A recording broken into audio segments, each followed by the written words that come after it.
Welcome to the London Property Podcast, your go-to source for navigating the complex and ever-changing London real estate market. Our digital marketplace provides informative and educational content from industry leaders through podcasts and videos. We cover various aspects of the real estate experience, including buying and selling, finance, law, tax, construction, design, and more. Join us as we delve into the latest trends and developments in the market and gain valuable insights from our panel of experts. Hello and welcome to London Property. I'm your host Farnaz Fazaipour and we're delighted to welcome Gary Hersham back to our show. Welcome back to the show. Thank you very much indeed, Farnaz. I'd also like to thank you personally for supporting me since I've launched this platform and always being available to give your opinion. So appreciation there for you as well. So I did initially want to do what the non-doms are saying as an interview from the non-doms, but it turns out they're all speaking to the ministers directly and they don't want to speak to me. So I think you and I and other people like us who are going to form part of this video have had a lot of conversations with non-doms and what their opinions are about what's going on in this country. So I'm going to start with asking you that, please. So can you tell us what you think about the general opinion of people who are non-domicile and how it's impacted them? I think non-doms are very angry. They've been here for years. They've supported the country in many ways, how they spend here, what they live, what they've bought here, how their children go to school here, etc. And it seems that from what enticed them to come here in the first place, the best tax haven in the world, so to speak, they've now been they're forced to leave. They're forced to leave. They came here specially to take advantage of the tax position that they were in by being here. And now, at a certain point, they have to leave. Not happy at all is the way I think about it. If you look at John Frederickson, he owns the old rectory. He's been here for, God knows, as many years as I can remember. Probably best part of 40 or 50 years, off to Abu Dhabi. Another client of mine, C.L., I'm not going to mention his name, loves England. Children go to school here. One of his children went to school with my grandson. Abu Dhabi, wonderful place. People are realizing that when they leave here, actually there are other places you can go to. And there are other places that not only give you the benefits of tax advantages, but give you a very nice way of living, a nice life. So quite frankly, what our government has done and what they continue to do is only pushing us further down the drain.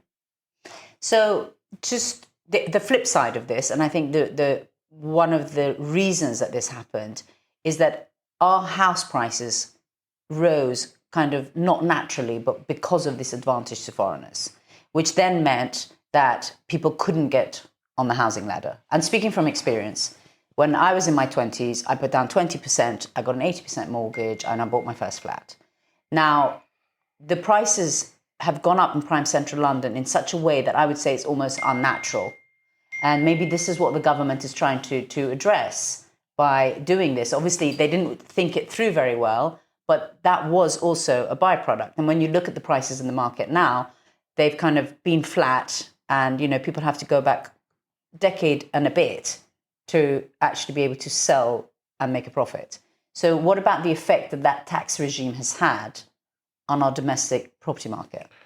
First of all, you talked about you bought a flat in your 20s, 20% mortgage, 20% equity and 80% mortgage. How much did you pay for the flat? 190,000. So when I was 20, 1973, I bought my first house in Eton Mews North, and I can tell you it was £21,000. And I put down, I think, I had a £14,000 mortgage, and my mum and dad gave me the rest. Prices have escalated over the years, but you can't take London or England in isolation from the rest of the world.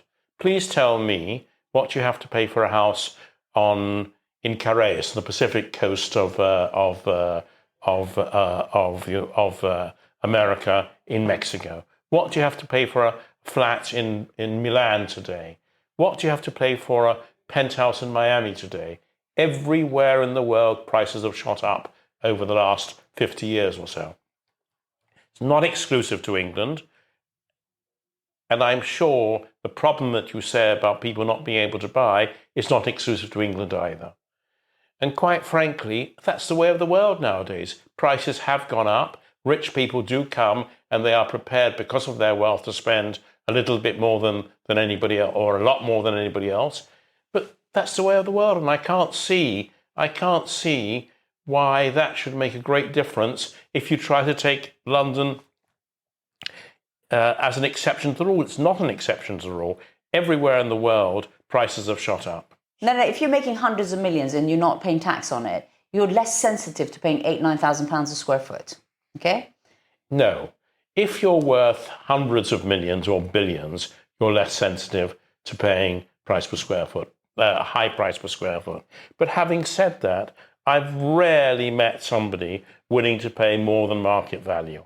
I like this, I'm going to buy, irrelevant. I don't care what the price I'm going to buy. I can tell you, in my 42-year career, I can give you 3 examples of people, 4 examples of people turning around to me and saying, "What are your instructions, Gary?" And my words to them were to get this property view at the best price. And they have said to me, almost to a T, "No, your instructions are not to lose this for me." But then I've sold hundreds of flats and houses over the last 40-odd years. To have 4 examples of people who've said, irrelevant about the price, I just want it, is not a really high percentage at all. So you feel that if we didn't have such a favourable non-dom regime, that our prime central London prices would have naturally been at £6,000-7,000 a square foot? Recently, in the last year, I won't tell you where specifically, we sold a flat for £9,000, or just shy of £9,000 a square foot. And the capital value wasn't in the millions, it was in the multi-millions. Again, I'm not going to tell you how much it was. But the quantum was enormous, and the price per square foot was enormous. Perception is reality, and that person wanted to buy that flat. He did negotiate. He brought the price down by 15% from the asking price. The asking price was relatively high. I think you have to look in the real world what asking prices are and whether they're achievable or not. And I think the selling prices in the last few years have defined the real value of properties, not the asking prices. Yeah. Well, I don't disagree, which is why I came down from my 8-9 to 6-7. But anyway, moving on, the non-doms that I'm speaking to, the comments that I'm hearing that might be useful to consider if they are really going to do a U-turn, right? So if you are... What do you mean by U-turn? You mean leave?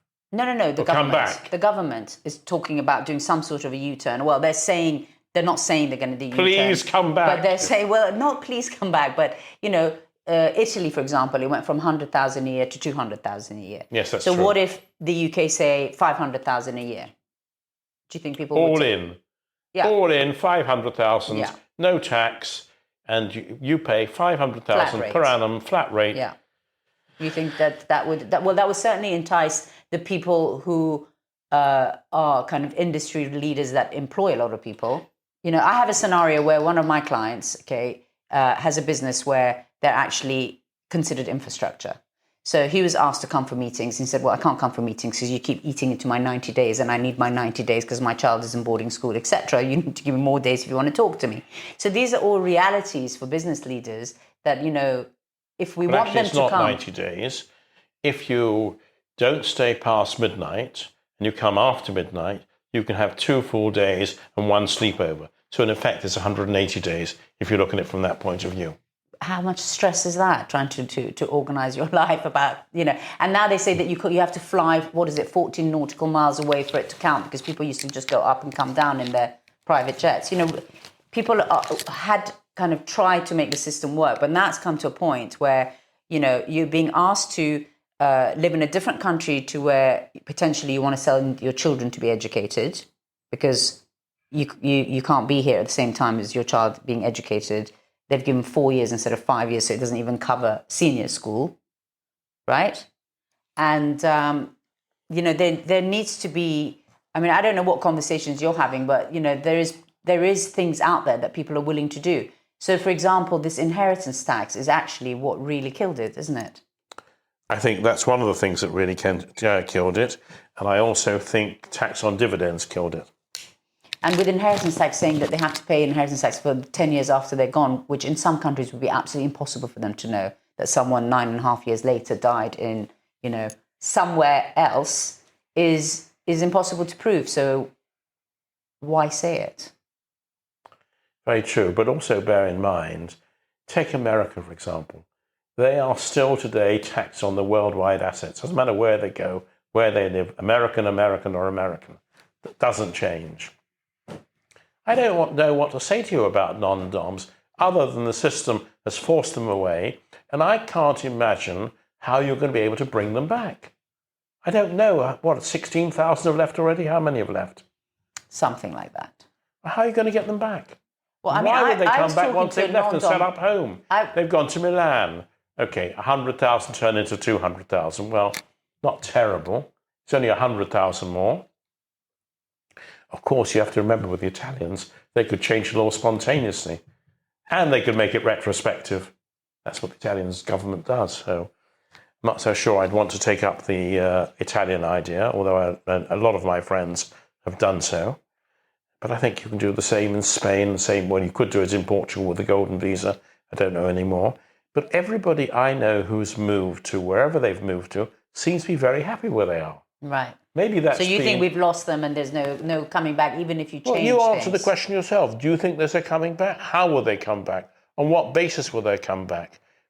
We'll pay your plane ticket. I mean, what basis will they come back? I think that people want to have the flexibility to stay as long as they want. So if you give them an option that if you pay X, then there's no limit to how much time you can be here, or we're not going to... No limit in terms of years. No limit in terms of number of days in a year. In a year. No limit in the number of years that you can stay here. You can stay here for 365 days a year, but only for 10 years. What's it going to be? What does it have to be? It could also be changing that, if you're bringing capital or income, will tax you. Something. Just so that people I've got plenty of people who are saying to me, I wish there was a way I could stay. I don't want to leave. Yes, but I'm not talking about those. Those who stay will be attracted by some new legislation, and they'll do their best to stay. But those who've gone won't come back. And you don't think they would have left anyways? They don't want me. Why would I come back? You don't think they would have left anyways because they're at a certain age that they were planning to go and golf in the Bahamas anyway. They were planning to go live in Tuscany on the vineyard anyway. Okay, I've given you two examples. One is an older gentleman and his family. The other one is younger than me. His son goes to where my grandson goes to school. You probably know him, actually. They're both very happy where they are. And I can't see that having made that decision and made that move and shifted from here to there, that they will come back. I just can't see it. It's not really feasible. So then what's next? What's next is exactly what you say. What's next is a change in legislation to prevent in the future non-doms leaving.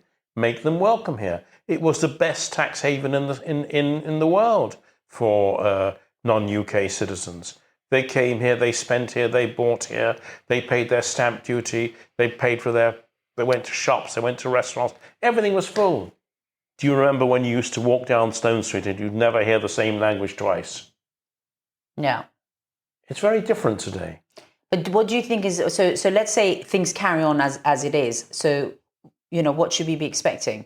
So who are going to be the buyers of these £8,000-9,000 square foot developments, of which there's plenty? I'm silent. Right. So it goes back to my question where I said that our market had gone up for this demand, and we have all this supply for this demand, and now that they're gone, who's going to buy them? It's actually not really true. Sales are taking place, for example, at 60 Curzon Street. 60 Curzon Street has a story, as we both know. Well, tell me what the story is. Well, it was repossessed. What? It was repossessed. 60 Curzon Street is owned by Apollo, effectively. Repossessed by Apollo. Apollo. Yes. And they brought it back to the market. Run by a chap who's a really decent fellow. Yeah. He's probably not going to get all his capital back, but it's still achieving high prices, not as high as they wanted, but high prices, and sales are taking place. If you look at, for example, a similar situation in W2, with a new building in W2, it hasn't been prepossessed, sales are taking place, but they are very flexible on prices. People have to be more open-minded in terms of an offer. 3 types of offers you can have. One you refuse out of hand, one you accept spontaneously, and the second most important one, when you have to think about it. And that's what's going on today. People have to think about offers. So are these developers, you just said, with Curzon, they're probably not going to get their money back. So are these developers... I didn't say developers. I said the funder. I understand that. So let's, at this stage, we've forgotten about the developer getting his money back. We're at the funding stage. So are these people going to have to now look at their developments and say, okay, well, since our target market has now gone, who's going to buy the stock? Who's the buyer? You have never been speechless in most of the time I've known you. Who's the buyer? Look, there's still a plethora of Middle Eastern buyers, of American buyers, of Indian buyers, and some Chinese buyers. I don't think there's as much stock as you suggest there is in prime central London at the top end of the residential market, especially in new builds. The question is more relevant to such blocks as 1 Mayfair, which Mr. Caldwell is about to launch or has launched. There they're talking about larger units, very large units, and huge capital sums and huge prices per square foot. I think that is going to be your litmus test of the top end of the market. I really do. I've got quite a few inquiries, or my firm has got quite a few inquiries for big houses in prime central London. There are not that many available. Got one inquiry now from a very wealthy English buyer who will spend 100 or 150 million pounds, but must have a 20,000 square foot upwards house, and it must have a garden. Believe you me, it's very difficult to find both those ingredients. But there are still buyers around. For those special trophy things, I don't disagree. What do you think a firm like Savills, how many properties does a firm like Savills or Beecham Estates or Knight Frank sell in excess of 25 million a year? Take a guess. In a good year? 5? I would say more like 40. Right, okay. I was talking about this year, but all right. Generally, you're speaking. Yeah. Okay. This year, look, we've just sold a house in Mayfair, which, as far as I'm told by my team and our joint agent, is the most expensive house sold in Mayfair, at least in the last year, if not in the last 18 months. I can't verify that. But the asking price was 20 million. Shows you something, doesn't it? Well, I think that's more of a unique thing. But the thing that concerns me more is the likes of 60 Curzon. You know, who is going to come and buy those? We need to. It's not going to be the locals, is it? It's not going to be the locals, is it? I think you've got to take the building itself. Take 20 Grosvenor Square. Fabulous building, fabulous entrance hall, fabulous reception area for people to sit in. Superseded 1 Hyde Park, very much so, very much more modern. If you take 60 Curzon Street, it's got a the whole reception where the porter sits is not bigger than this room. And then it's got a room at the far end of the corridor on the left-hand side, which is a studio flat that you use where people can sit and have a chat. It doesn't, and it's got wonderful facilities below ground, but your point of entry is not great. And I think that's one of the reasons, and not so much the reason about pricing, that not all of the flats have sold in 60 Curzon Street. I think when you look at, and again, time has passed, but when you look at 20 Grosvenor Square, Finn Chatton sold most off plan. We sold 2 flats there, total of over 100. No, I mean, there will be, yes. I mean, listen, I hope that there is buyers coming in for the stock that we were building for this profile, and I hope there will be a U-turn. But I keep thinking, you're talking this way. How's it going to help your? We're doing an interview and suggesting that prices are going to come down. That's the the narrative that you're talking about. No, I'm not suggesting that non-doms, they're coming therefore down. I'm prices just are coming wondering, down. Well, flats can't be sold. Who's the new buyer? And I'm hoping you know, because the world is Come big. on, let's talk about history. South Americans, Americans, Israelis, Scandinavians, Nigerians. Over the years, there's always been one group of buyers that comes along, Chinese, comes along and takes the market. Who knows? So we don't know yet, is the question. Difficulty today the answer is not the difficulty today is not so much everything we've discussed, but KYC. And KYC, if you've got money that comes out of somewhere in Africa, for argument's sake, or somewhere in Tajikistan or wherever it might be, how do you prove your source of funds? How do you actually say, I earned my money legitimately? And those people who are going to become very rich from those countries are probably not going to be able to buy here because they won't be able to bring their money in. Whereas beforehand, we had South American buyers, we had buyers from everywhere. There was no KYC. In fact, only recently has the KYC laws changed to incorporate what they should have incorporated years ago, the buyer and the tenant. Yeah. So, then the KYC is because basically, they don't have the setup to be documented back to, where the grandfather started in remote areas of the world is what you're implying. I'm not implying remote areas of the world. I'm not, again, just recently, what went onto the list? One of the South American countries and an African country went onto the list of where you've got to be ultra cautious. And I think today the government are, and correctly so, make it very difficult for criminal activity to take place by way of transfer of funds. So tell me what's going on in the market. Well, as you can hear, my phones aren't ringing and I haven't switched them off because of you.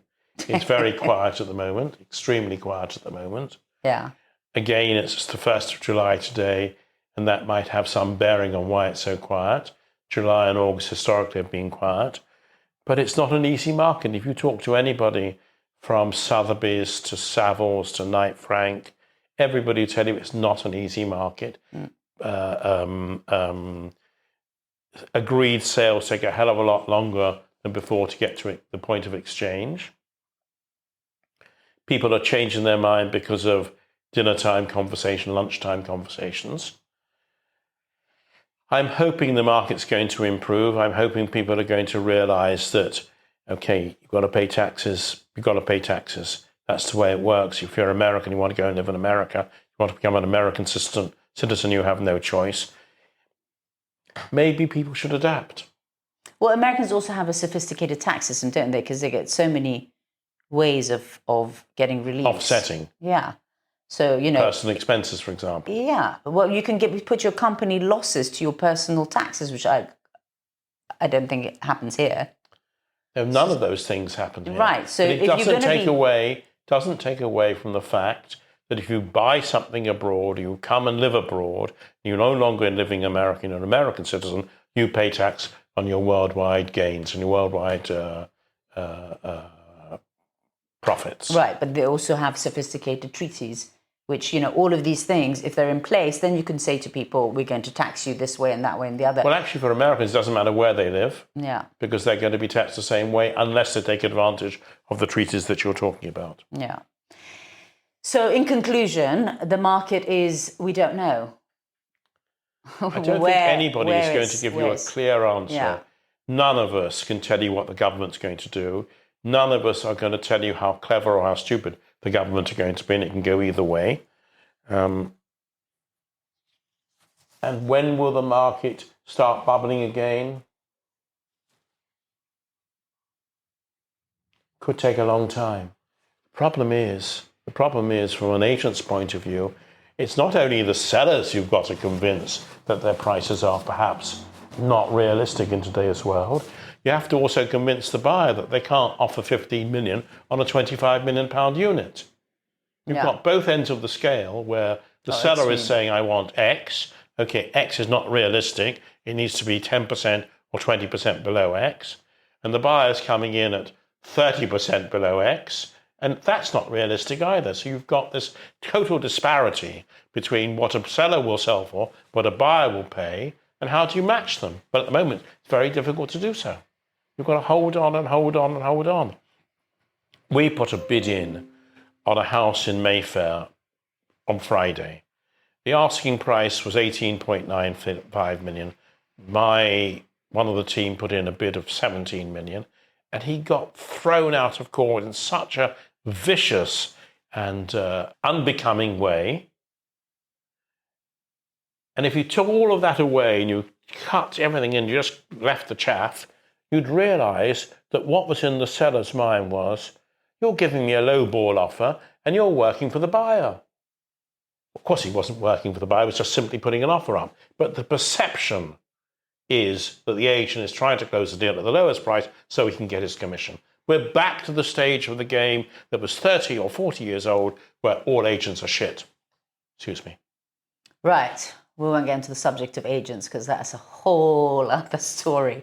I don't know what to say, but I think that, we do need something to change. I mean, I was actually interviewing someone who works on the investment side of the market, and he said, everyone wants to invest in London. There's loads of money. There's loads of capital. It's a hot market, but there's no supply because the planning system is so slow. What do you mean by invest? What does the So word in invest mean? co-living, in senior living, in assisted living, in student housing, sort of, the big investment companies actually all want to put their money in the UK. Yes, but they don't they're want not to buy. the They don't want to buy a residential building that's not producing. They won't buy a residential building producing 3%.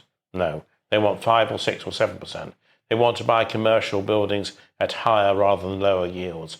What you're talking about is ground up developments, whether it's this sector or that sector. They realise that if they buy well, and the art is always in the buying, they will invest in the UK. And they see growth in the UK, and they see future in the UK because it's still the safest haven in the world in terms of safety for people, safety for families, safety for people generally. Not necessarily tax safety, but every other form of safety. You can't get a better place than England in terms of, I feel safe living here. Having said that, I was in Marbella this week, speaking to somebody who'd lived in London, American who'd lived in London from the 70s until 4 or 5 years ago. And his perception was, I can't walk in Knightsbridge and wear a nice watch, it'll get stolen. I'm frightened in London. I'm not so sure that's really true. I don't think it is, but there is still that perception about. Well, my car got stolen twice in Cadogan Place, so I might have to agree with him. Listen, I know that it's a difficult market, and I just wanted to see, what you had been hearing from all of the non-doms that are leaving, but the message I'm getting is they're all very happy, enjoying the sunshine and having a really easy life. It might be quite hard to get them to come back. I spoke to one of my friends who has become non-dom. He's been here, his family have been here for 2 generations. In fact, Jeremy G, our managing director, sold his father's house in Hampstead 30 years ago or so. He's left. He's not the type of person. He was one of those, I won't say which nationality, people who came over, as many of his compatriots did, in the 60s, and the families have been here since the 60s onwards, educated, both the father and the sons, educated in the UK. Why would they leave? The only one reason they would leave is because they're being taxed to the hilt. It's sad. It is sad. And a lot of people have had to pull up their roots and go. And now we've got the exodus from the schools with the VAT. One agency told me that their educational department is the busiest it's ever been because they're actually looking at 3 or 4 places per month of schools that are looking to sell. So they're getting valued. So something has to change. Unbelievable. Something has to change. The quality of schools that are within that process. Yeah. I'm not talking about a little school in God knows where. I'm talking about major schools. It's sad. Something's got to change. I've been positive for this the VAT 30 on odd school years. fees It's ludicrous. It's ridiculous. But something's got to change because it's been badly thought out and it's tackling from every angle and it's becoming very difficult to be positive about the market. So Gary, thank you for joining us. Pleasure. Thank you for your time. and hopefully talk to you again in a more optimistic market. I'm not pessimistic. No, Don't of get me course wrong. you're not. I'm not pessimistic. Of course I you're don't not. believe in pessimism. I agree with you. Let's say in a more I'm just active market. I am realistic in today's world. Yeah. And I think deals can be done, still can be done in today's world at all different price levels. Not as easily as before, obviously, but with difficulty. But where there's a will, there's a way. And where there's perseverance, there's a result. Things will change. Things will get easier. Prices will continue to go up. They'll dip or stagnate for a period, but they will go up. And I think that there will be people coming to buy in London because there'll be a need to buy. Need to buy purchases, definitely. And I think the second thing that needs to come along with this is the mortgage products have to change, which they are. Because if you listen to my news bulletins, which I do once a week... You don't send them to me, so how can I bloody well look at them? You're going to follow me on Instagram. But I don't use Instagram. Okay. Can you send me it to my email, please? I shall send them to your email personally. But basically, there's been a lot of talk in the news about mortgage products changing, becoming longer term, becoming easier, taking into consideration if someone's been renting for 17 years, that's proof of ability. So, they're trying to adapt. And I think... What's longer? 50 years? No, longer should be... I don't know. I mean, hearing about a 10-year mortgage in this market is unusual. 25 is normal. Well, if you're getting regular mortgage, but, getting structured finance, I'm talking about these 5-year deals and these kind of expensive mortgages. Listen, the reality of it is that if you are not clever enough to refuse a loan or a mortgage at 1% per month, you're in trouble. I don't think any deal can sustain interest levels of 12% or 13 or 14% per annum. They can't. No. Not in my opinion. No. And what do people do? They say to themselves, I only need it for a year. Yeah. Then what escalates. Then what happens? I was speaking to a mutual friend of ours yesterday, and his company has lent a huge amount of money on a development. And he said, you know what? It's very simple. We'll get it back shortly. They've got 4 years to redeem their loan. And they've got 3 years to build it in. They won't redeem the loan, and they'll come back to us. So it's just a business decision waiting for it to come back. So, loan to own. Loan to own. I think we'll finish on that one. Thank you very much. Pleasure. Thanks for tuning in to our latest episode of the London Property Podcast. Head over to our website where you can browse our exclusive network of top experts driving the market. As a member, you'll have direct access to our experts and their networks. Our award-winning content will help you choose the right professionals for your needs and make informed decisions about your investments. Personal recommendations are a powerful tool in connecting with trusted professionals. Let us introduce you to the right people to help you achieve your real estate goals. Contact us now to learn more about becoming a member and gaining access to these valuable resources, or joining our directory of experts.